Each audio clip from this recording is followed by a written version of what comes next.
श्री हनुमान जी महाराज के बल का तो कोई पार नहीं। रावण बड़ा बलवान।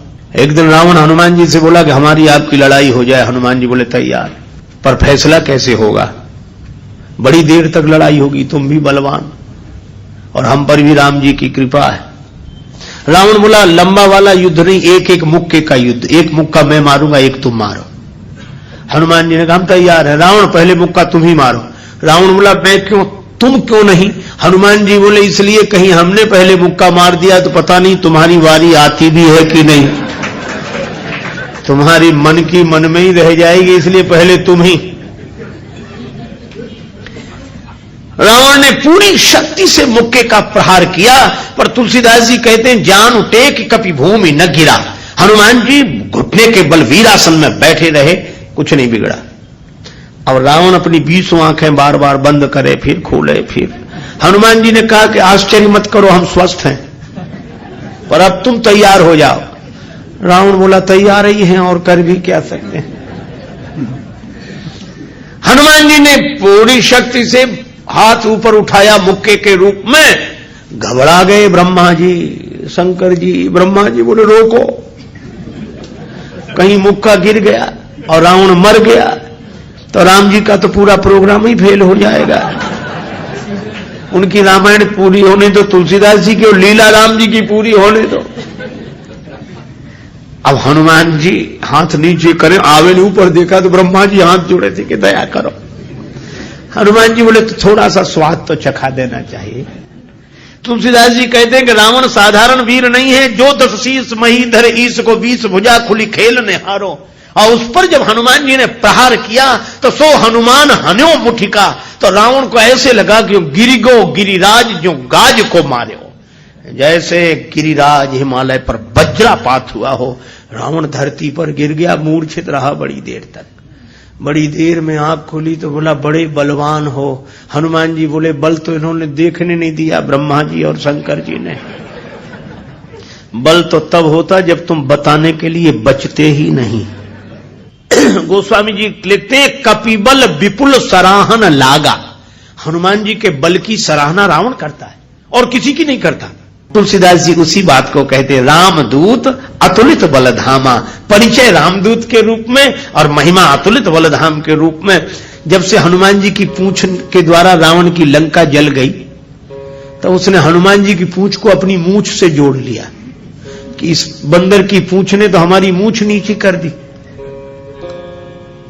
वो सोए जागे तो हनुमान जी की पूंछ दिखे उसे, आंख बंद करे तो पूंछ दिखे। परेशान हो गया।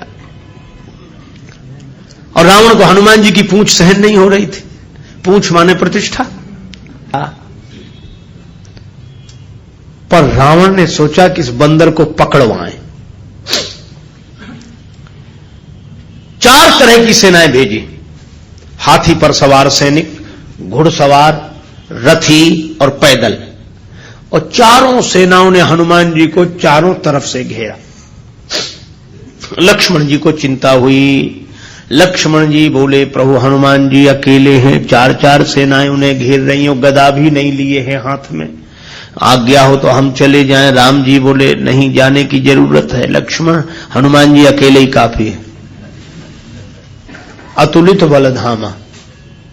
अच्छा तो लड़ेंगे कैसे? बोले अभी देखना। और सच में लड़ाई शुरू हुई। चारों सेनाओं ने इकट्ठे होकर आक्रमण किया हनुमान जी को चारों तरफ से घेरकर। पर वारे बजरंग बली अतुलित बलधामम, वीर बजरंग बली ने जिस समय छलांग लगाई और ऐसी छलांग लगाई पवन के वेग को लज्जित करते हुए वीर बली बजरंग ने कि हाथी पर पहुंच गए। हाथी पर सवार सैनिक को नीचे गिरा दिया और पलटी खाकर विशाल रूप बनाकर हाथी को ही हाथों में उठा लिया। अब बोलो गदा से तो 2-4 मरते और हाथी जिस पे पटकेंगे 2-4 मरेंगे। और इतनी फुर्ती कि एक हाथ से इसमें हाथी, एक से उसमें हाथी, और दोनों हाथियों को ऐसे जो किया, हाथी सो हाथी मारे। हाथी उठा के हाथी पर पटक दिया। और इतने में घुड़सवार लोग आए तो घोड़ा उठाकर घोड़े पर और रथ उठाकर रथ पर। राम जी कहते वाह हनुमान वाह वाह वाह। 4 इन सेनाओं से, रथियों से, हाथी पर सवार सैनिकों से, घुड़सवार सैनिकों से अकेले लड़ रहे हैं। लक्ष्मण जी बोले कमाल कर रहे हैं हनुमान जी, 3-3 सेनाओं से हाथी को समाप्त कर देते हैं, दोनों मरते हैं। रथ जिस रथ पे पटके दोनों खराब, घोड़ा घोड़े पर पटके दोनों मर गए। लक्ष्मण जी बोले कमाल कर रहे हैं हनुमान जी। तुलसीदास जी बोले अतुलित बलधाम है। राम जी बोले लक्ष्मण और एक बात तो देखो, ये तो आगे का कमाल है, पीछे तो देखो। पीछे क्या? बोले पीछे पूंछ अपना कमाल कर रही। जो चक्कर में पड़ा, लपेटा पटका साफ किया, फिर दूसरे के लिए तैयार। और पूंछ की लंबाई निश्चित हो तो आदमी सोचे कि इस एरिया मत जाना, खतरा है, पर ये पूंछ बढ़ भी जाए और घट भी जाए। कवितावली में रावण सोच रहा तो सेनाएं इकट्ठी गई है तो बंदर को पकड़ के लाएंगी। एक बंदर 4 सेनाएं, न तो सेनाएं लौटी, संवाददाता लौटे, समाचार देने वाले। रावण ने कहा बंदर कहां है? संवाद देने वाले बोले बंदर तो वहीं। सेनाएं कहां? बोले साफ मर गई सेनाएं। हां, क्यों? कहा कि महाराज उस बंदर के सामने टिकना मुश्किल है, जो सामने गए टिके ही नहीं, जाते ही साफ हो गए। रावण बोला वो ना समझ थे जो सामने गए, सामने अगर नहीं टिक रहे थे तो पीछे से वार करते, चोर हमला करते, पीछे से पकड़ते। संवाददाता बोले नाराज मत होना, आगे वाले तो कुछ देर टिके भी, पीछे वाले तो उतनी देर भी नहीं टिके। कहा पीछे क्या गड़बड़ी होती थी? बोले पूंछ में लपेट कर। रावण बोला चुप, फिर वही पूंछ, मेरे सामने पूंछ का नाम मत लो। संवाददाता बोले नहीं ले रहे। रावण ने सोचा कि इस बार हम भेजेंगे, अमर सेना भेजेंगे। कवितावली में वर्णन है मरने वाली सेना नहीं, अमर सेना, मरेगी नहीं। राम जी के दल में गुप्तचरों से समाचार पहुंचा कि अमर सेना आ रही है। विभीषण जी बड़े चिंतित हुए, राम जी चिंतित हुए, अमर हैं तो मरेंगे नहीं। और राम जी बोले हमारी प्रतिज्ञा कैसे पूरी होगी? निश्चरहीन करऊं मही, और ये है अमर। हनुमान जी को पता लगा। हनुमान जी बोले प्रभु चिंता मत करो, दास को आज्ञा दो, कल एक नहीं बचेगा। तो बोले अमर हैं, उन्हें मारोगे कैसे? वे अमर हैं। हनुमान जी बोले हम भी अमर हैं। राम जी बोले उन्हें ब्रह्मा जी ने वरदान दिया है कि तुम अमर रहो। हनुमान जी बोले हमें हमारी जानकी माता ने कहा अजर अमर गुण निधि सुत हो। जानकी माता का आशीर्वाद है, हम भी अमर है। लक्ष्मण जी बोले प्रभु इन्हीं को भेजो, ये अमर अमर की लड़ाई ठीक रहेगी। दूसरी दिन आई अमर सेना, हनुमान जी लड़े ही नहीं उनसे। सामने गए, किसी ने हनुमान जी से कहा लड़ते क्यों नहीं, ये अमर सैनिक सामने खड़े। हनुमान जी बोले पहले से पता है कि इन्हें मरना नहीं है, तो जिन्हें मरना ही नहीं है उनसे लड़ने से क्या फायदा, तो कुछ तो करो। हाँ कुछ करते। और हनुमान जी ने क्या किया? कवितावली में वर्णन है। हनुमान जी के दाव में पड़े, हनुमान जी ने बड़ी लंबी पूंछ बढ़ाई पूंछ और सबको इकट्ठे ही लपेटा, लूम लपेट, और पूंछ में लपेट कर आकाश निहारी के अमर थे, बड़े घबरा गए।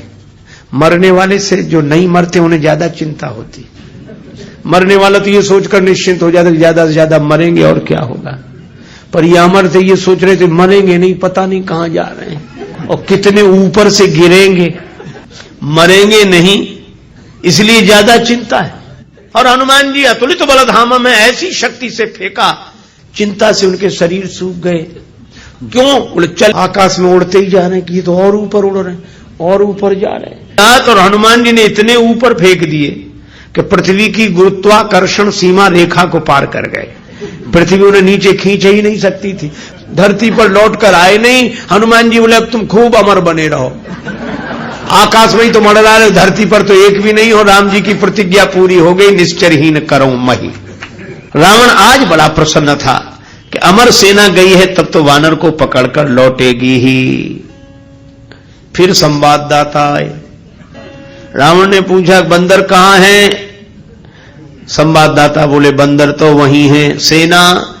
संवाददाता बोले ये कैसे कह दें कि मर गई, अमर थी तो मर तो नहीं गई पर गई, हमने जाते देखी लौटकर आते नहीं देखी। तो कहा इतनी बड़ी सेना को आकाश में कैसे फेंक दिया? बोले फिर नाराज हो गया, पूंछ में लपेट कर। रावण बोला तुम लोग दूर चले जाओ, मैं सुनना नहीं चाहता पूंछ के बारे में कुछ। ठीक है ना सुन। रावण अकेले में सोचने लगा कि मैं भी तो जरा देखूं, यह काम अपने हाथ में लेता हूं, किसी को सौंपने से बात नहीं बनेगी। हनुमान जी रण प्रांगण में बैठे थे, रावण चुपके से गया पीछे से दबे पांव और उनकी पूंछ पकड़ी, 20 भुजाओं की ताकत लगाई कि पूंछ उखाड़ ही डालो।